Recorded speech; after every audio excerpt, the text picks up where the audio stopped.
right, so it's a pretty cool concept. I got my buddy Dale Maxwell, Kickassery. We're getting ready to get on Facebook here. Dale had joined me in the previous versions of Frederick Advice Giver, so now we got him back on here. So what you're going to see is an interaction here on live Facebook between Dale and I, and we're recording this. We're going to release this for episode 135 of Frederick Advice Givers. So I'm going to turn it over to Dale. He's going to lead today's session, interview, talk, whatever you want to call it, and then I'll wrap up at the end. All right, so enjoy. Go ahead, Dale. All right. This is where I feel all official. 5, 4, 3. Perfect.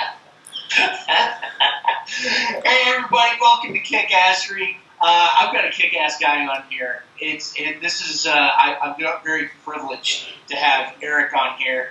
Eric actually had me on his show. Man, Eric, that was what, a year and a half? About a year ago. So what is Kickassery? Really, this is my opportunity to brag on people in my life, to give kudos to those who have had either a direct or indirect impact on my life.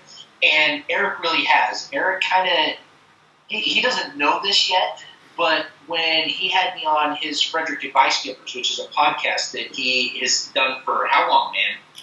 Going on 3 years.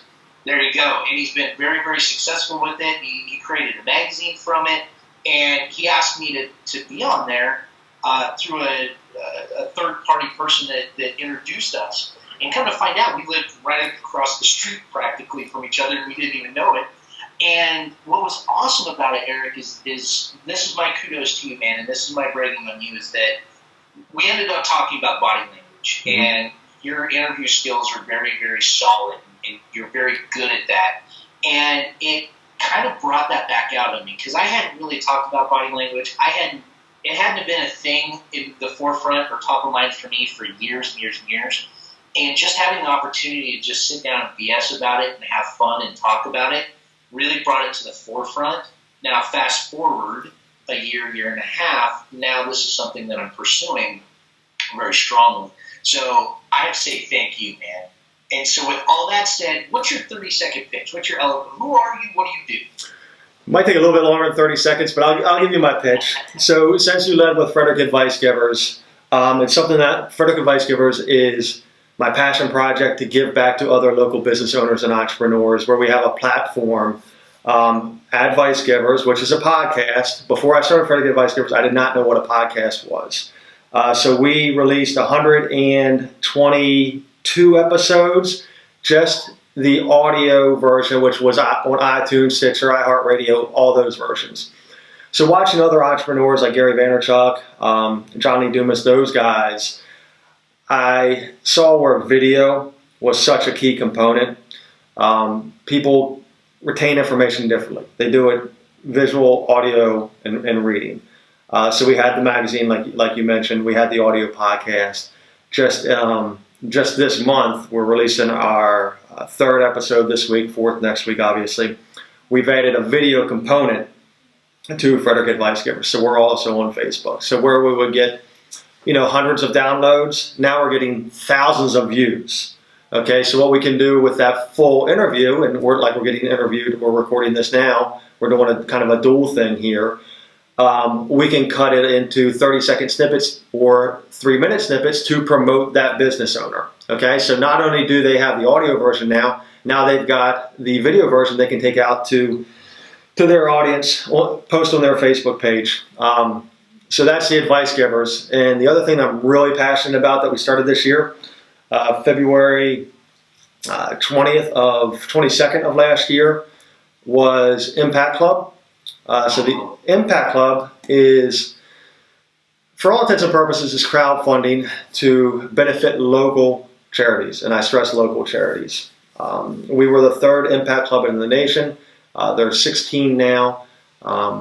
So what it is each member commits to donating $100 a quarter. We have a live event each quarter where we bring in 3 charities. The 3 charities are drawn at random from member-nominated charities. 2 caveats: one, they're 501c3. The other one is they're local to our area. So this year, 2017, we had over $91,000 in committed donations to 4 local charities. So this year, before that, I didn't know much about the fundraising aspect. Getting to meet the 4 winners and then the 12 that had all been presenting at Impact Club. Fundraising is such a huge issue with with every charity, but with local charities specifically. So we're filling a void for these local charities. So that's my 2-minute elevator speech. Well, now that's not everything that you do, though. No. You're also a realtor, an author. Yes. So I have a real estate company, Impact Maryland Real Estate. It was started last year. I've been in real estate for 15 years. My former partner, who I love, still a great friend of mine. We just saw the vision of the company going in 2 different directions. So last year, a new company was started, and we've now expanded our reach. Not only are we in the Frederick area, we also service Western Maryland, and we've recently expanded and hired 2 partners in Southern Maryland. So yes, I own a real estate company, and it's a little bit different model. We can talk about that if you want to later. And then also the psychological approach to sell real estate. You can go to Amazon, find that. That's the first book I wrote. And this coming month, Beyond the Mic, which is a compilation of the first 75 interviews on Frederick Advice Givers, and what I learned from those guests is getting released. So Beyond the Mic is another platform for me to help those business owners. Hey, look, I was featured on Frederick Advice Givers. Go here, listen to it. Go there, watch it. Now here's a book, and I'm on page 73 or whatever. So yeah, we kind of now that I'm saying it, yeah, I guess I do a lot of stuff.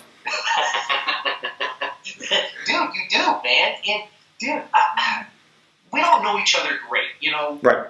Through your Advice Givers, we got to chat for an hour or so, and then here and there we've kind of shook hands a couple times, and that's about it. But dude, I have to be very honest, is that you are very motivating. You are very encouraging because you're doing it, man, and you're going out there, and you're a family man, you're a father, you're a business owner. You are going out helping the community raise funds, like you said. It's not easy. It's hard.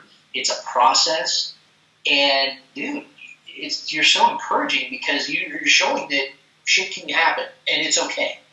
Well, I appreciate what you're doing. Like, you're kicking ass, right? So you had an idea. Like, ideas without implementation are basically shit. So you had an idea. You researched how to do it. I'm sure you're better today than you were on your first episode, right? Yep. So kudos to you for actually taking action. Well, thanks, man. I appreciate that. And it's funny because I'm one of those guys that tends to take action before I figure it all out, and I figure it out as I go. And I don't see that as a bad thing because we need both. We need people who are very structured and they're very formulated, but then we also need live wires like probably you and I. I don't know if you're more structured than I am. You're probably more structured than I am. That's just a guess, but because I jump in, I make my mistakes, I fail forward, and then I figure out, okay, is this going to work or not? If it's not going to work, and all the signs are like, no, this is BS, this is dumb, stop doing it, then, it's okay, let's shift gears and go.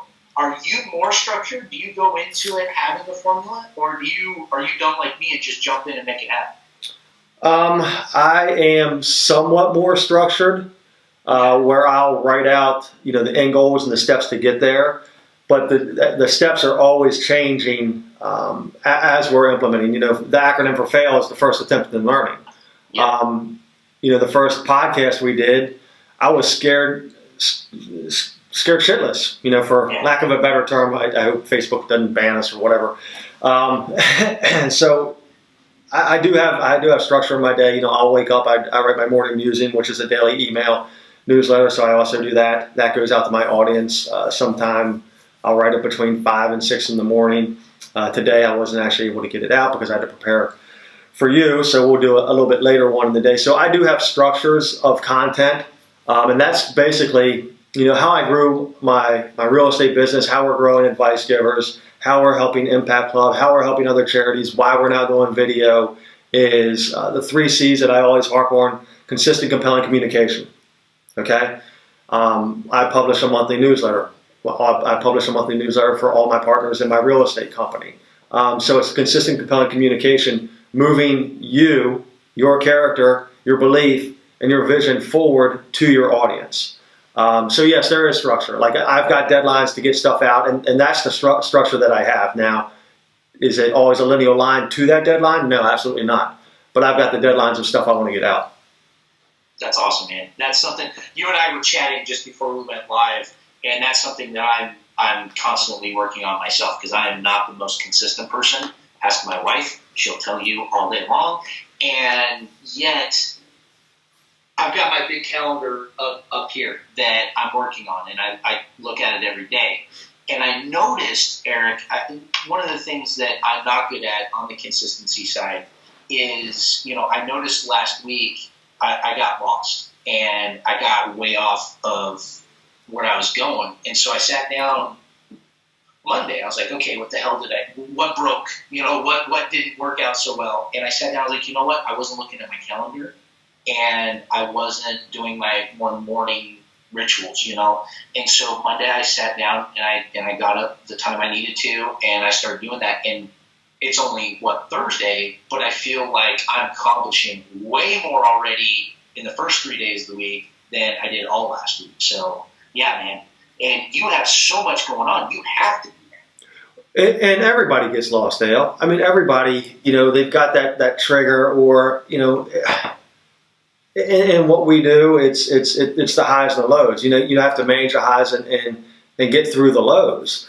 But I found that doing something consistently, be it working out and I don't work out and I really should start, or reading every day, or whatever. Like put some consistency in the start of your day, and then the rest of your day kind of falls into place. And yes, we kind of lag, and it's cold outside, and I don't feel like getting up today. But you need to do it. You go 2 or 3 days without doing it, and you're lost.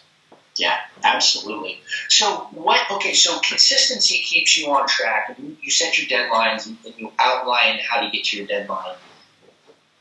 What started you on this process of being just from an outside perspective, this uber successful dude in small town Maryland? What started you on that process? First of all, I don't know if I'm uber successful. So thank you for that. What started me on this process is just, well, first of all, I like challenges. Okay, so I always like to be challenged. I'm introverted, so I am very introverted as a person. So the podcast, that was really kind of like the trigger. Okay, the podcast was the trigger to kind of everything else. It's happened the last 3 years. Writing a newsletter was the first trigger. That happened 5 years prior to that. I was not a very good writer. I had read one book. Charlie and the Chocolate Factory was the only book that I read through high school. Now, if you're back at my office and look, I've got 500 books in the office. I'm always trying to move myself forward. So writing, the first newsletter that I wrote, it took me 40 hours to write. Then the second month, it took me 30 hours. Then it took me 15, then it took me 10. Now I can turn one out in 2 or 3 hours. But I was challenging myself. Then Advice Givers, the podcast, getting on and actually talking to somebody and interviewing somebody. So I did months of research with John Lee Dumas, with Tim Ferriss, with Mixergy, to figure out the content and the concept of how they did their interviews. The first couple were very poor. But so I like to push myself and push my limits. Doing the video now, that's been a whole nother animal, is getting in front of a camera. It's totally different. We've basically, for our real estate site, we have featured property videos. That's kind of like a combination of like MTV Cribs and one of the HGTV shows. We've got a full-time content manager. I'm pushing my boundaries in my company and in my growth with having a content manager. Our company is probably one of the only companies around that I know that has a full-time content videographer on staff. So I like to be challenged. Is the short answer to, or the long answer to it, should be a short question. Well, and I didn't mean that. I didn't want to throw you off on that, but I'm always curious about what that trigger is. What is that spark to the kindling to get people going? Did you have this fire in high school? Was it not until you were an adult? I love those origin stories of how people got to where they are, or at least getting them to the process of where they're becoming. So the origin story is, yes, I played sports in high school. I was very competitive in that aspect. I've got two cousins that were basically brothers to me, Justin and Zach. Zach was a month and a day older than me. Justin was 15 months older than us.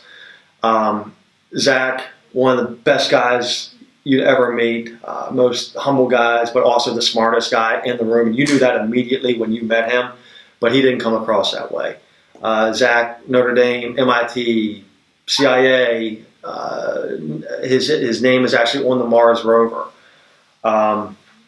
So he's just the most humble, kind, gentle person you'd ever meet, and so was his brother Justin.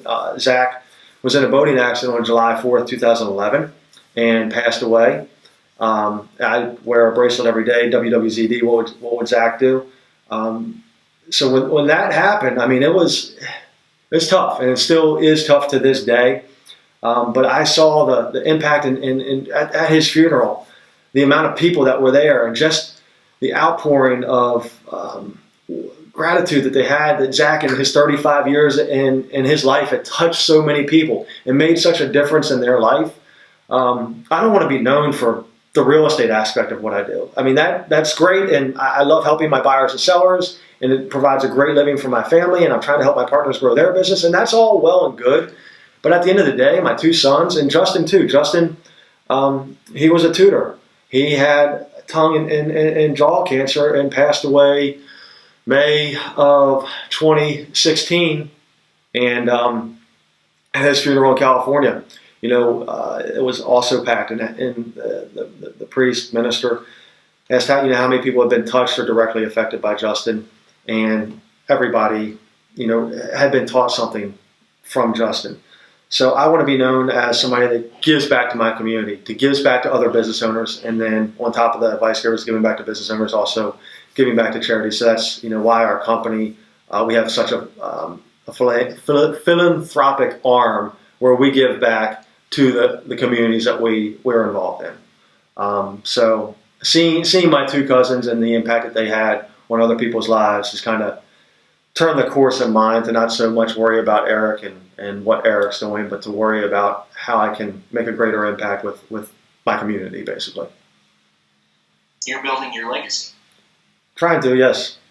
Yeah. No, you are trying. You are. I mean, there's no doubt about it in everyone else's eyes. And I find that, I suck. One of the things I suck at is accepting accolades and attaboys, and but I feel that we live for them.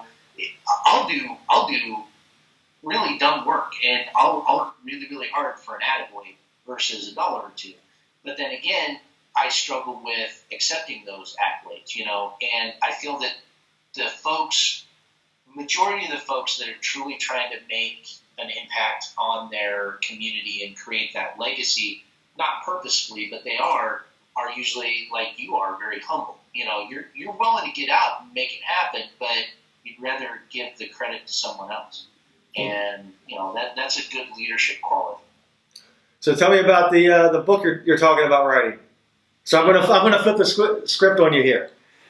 So and you gave me a great piece of advice, and you're absolutely right. So the book that I'm attempting to write, because you were talking about being outside your comfort zone or doing something that flips that switch.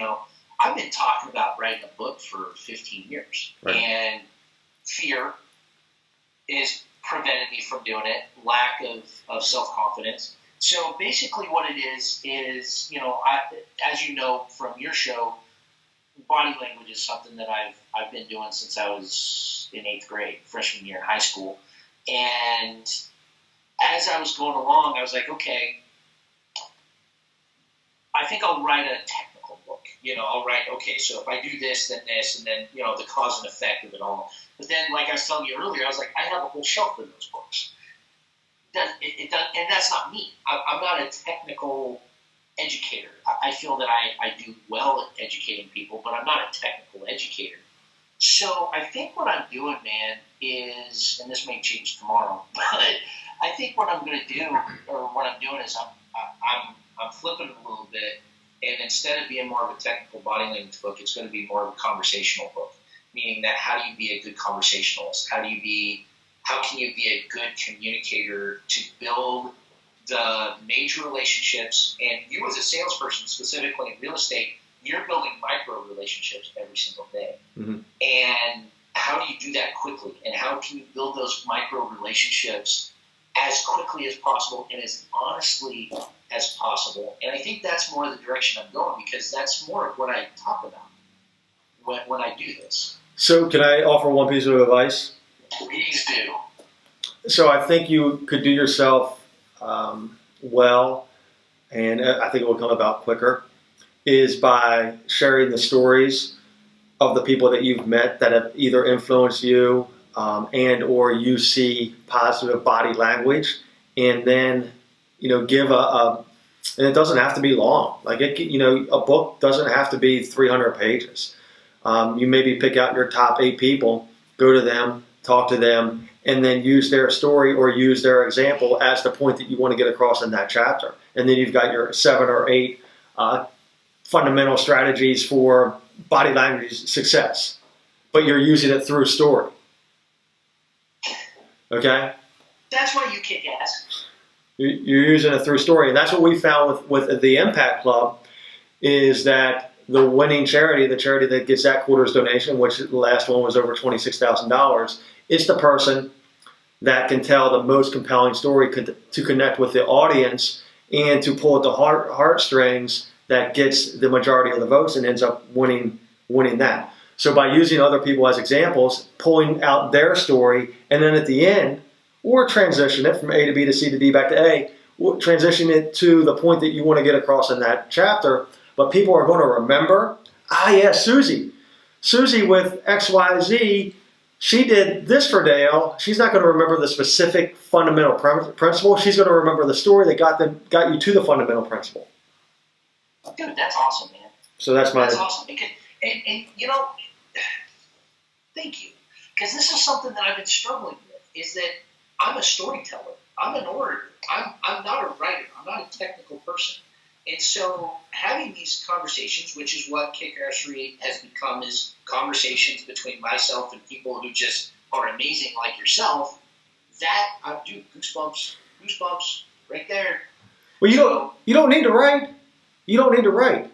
Like Gary Vaynerchuk, he's going on his 4th best-selling, New York Times best-selling. He doesn't write a word. Yep. And the Beyond the Mic, I wrote the intros to all the sections, but ultimately I hired a ghostwriter, and she gets credit in the book. I hired a ghostwriter to put together the specific chapters. I didn't have time to do that, but she pulled it from the content that I got. So you could have somebody go back and re-listen or pull this transcript from this interview and make a chapter out of that if you wanted. And I have a gajillion and a half stories. And when I used to do live presentations, workshops, and seminars, probably half of the content of that, whatever it was me telling stories about, oh, hey, when you manipulate when you try to bring down an aggressive handshake, you do this and this and this, here's why I learned that, and here's the context and everything. So, yeah, you're absolutely right, man. You're absolutely right. So thank you. So in a year from now, I want to see a book. It might not even take a year. No. I actually have a ridiculous deadline that I've set for myself that, like you said, deadlines are changed. They move. But, yes, there will be something this year for whether it's going to kill me or not. We'll have something this year. Good. Let me know how I can help. Oh, well, careful what you ask for, because I'll be calling you. Good. And so we only have a couple more minutes here, because I promised you we'd kick this off in 30 minutes. So in your successes, and I get it that we have a hard time, we all have different definitions of success, and it's easier for us from the outside to look in to see, man, Eric is just he kicks ass. He's got this and he's got that. So accepting that, Mm-hmm. what advice do you have for us who may be struggling, or that we may be looking to say, okay, you know what, I do want to start a podcast, or maybe I do want to, like Stacy Smith, all good, is on here, and she just started her real estate process. And what's your advice for those of us that either are starting something or struggling with it, or we're struggling with the starting of it? So research those that you want to be like. Before I did the podcast, I mentioned John Lee Dumas, Tim Ferriss, Andrew Warner with Mixergy. And it's tough. It's tough to do. Try to reverse engineer how that person got to that point. Second, if you can find somebody even closer, a mentor, and not a big brother, big sister type of thing, but somebody that's kind of would hold you accountable. So I'll check back in 3 weeks and say, hey, Dale, let me see the first 2 chapters. And if you don't have the first 2 chapters written, I'm going to be pissed at you. Have somebody that holds you accountable and do something every day to look at the bigger building, because we all have our business, okay? After I get out of this, I'm going to have 14 emails and text messages of problems that I need to take care of. But we're all so inundated in the day-to-day activity of our business. Take 45 minutes, take 33 minutes and 33 seconds, take whatever out of the day to work on the bigger overall vision. So every day you're moving that vision forward. So those are probably my 3 pieces of advice. Research, get somebody close to you, and do something every day with a bigger overall vision. Awesome. And so what's the best way for me to find a mentor? How do I go up to somebody like, all right, Eric Birdie, I would love to know more about how to do podcasts or write a book. How do I approach people and ask for that? DM them, message them on Facebook. Hey, let me pick your brain. Let me have coffee with you. It doesn't have to be a mentor for long term. It can be, I go out to have coffee with people all the time. Can I pick your brain for 30 minutes over coffee? And you should be able to get 1 or 2 or 5 nuggets out of a 30-minute conversation if you know what your desired result going into that. Or hey, like today, let's jump on a podcast, let's jump on an interview, let's jump on a live. Let me pick your brain. So that happens. I do get those type of requests from people, other agents throughout the country, other people that own a podcast, other Impact Club founders. How did you do this, or why did you do this? And right now, we're working on a marketing services division, and that's why I've got over my right-hand shoulder here my guy Jay Rock, where we can help other business owners brand and market their businesses through the content that we've learned to produce over the last few years. Because it really is all about stories and all about content. It is. And I think one of the things that, like you're saying, if you sit down with somebody, and I like how you're I think, and I'll speak for myself, is with mentor, I think mentor for life. I have to have this person as in my back pocket, somebody that's on speed dial for the next 10 years. And I like what you're saying is that it doesn't have to be, it's someone you respect that has the information. Ask them to have some coffee, ask them to lunch. But I think the other part is, and once again, I'll speak for myself, is that, hey, Eric, would you be willing to hang out with me? I know you're ridiculously busy. Would you hang out with me for 10 minutes and let me ask you some questions? Sure, Dale.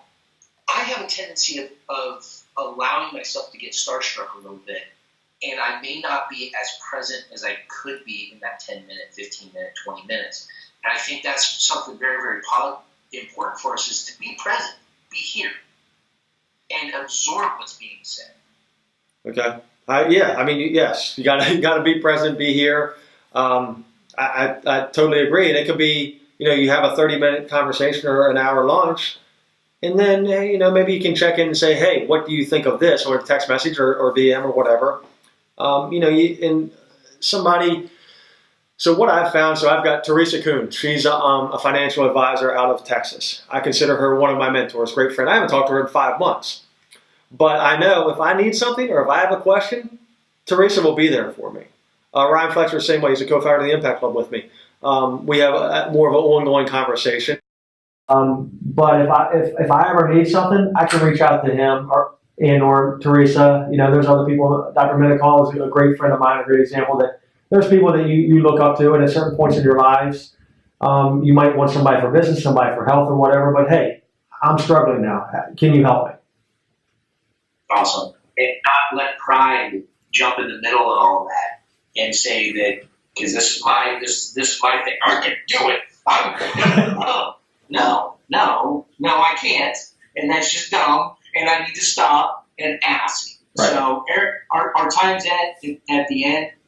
Brother, thank you so very much. I truly appreciate it. Did you want to see if we had any questions from any of the guys? I've been keeping an eye on it, and on my end, there hasn't really been. Perfect. So I've been kind of throwing up a few things here and there, but on my end, there hasn't been a whole lot there. But guys, thank you for hanging out with us on Kickassery. This is once again my opportunity to share amazing people like Eric, and I'm looking forward to building my relationship with Eric even more if he'll have me. And if you guys have any ideas of who else you would like me to chat with who have had impacts, then let's make that happen. Eric, man, I truly appreciate your time. Thank you so very much. You are quite welcome. And if you guys want to learn more about the Impact Club, if you're local here, we'll have the national website rolled out soon. It'll be impactclub.com. Our specific chapter is Impact Club Frederick. And then you can also see us at Frederick Advice Givers, and then our real estate site, Impact Maryland Real Estate. It's all on Facebook. At the end of this, do you mind putting all your contact info in the comments? Absolutely. So we know. Absolutely. Awesome. All right, Eric. Hang out with me just for a minute after we get done with this. Everyone else have an amazing day. Keep smiling because sometimes someone else needs to see that smile as much as you do. All right, guys. Have an awesome rest of your day. So I hope you enjoyed that episode 135 of Frederick Advice Givers with my buddy Dale Maxwell here, Kickassery. Different format, and I admit it. Hopefully Jay will do some good editing on this, but we got some great content. It was kind of a back and forth conversation, which I'm sure you'll enjoy, just to kind of hear the inner workings of how Frederick Advice Givers got started, how the Impact Club got started.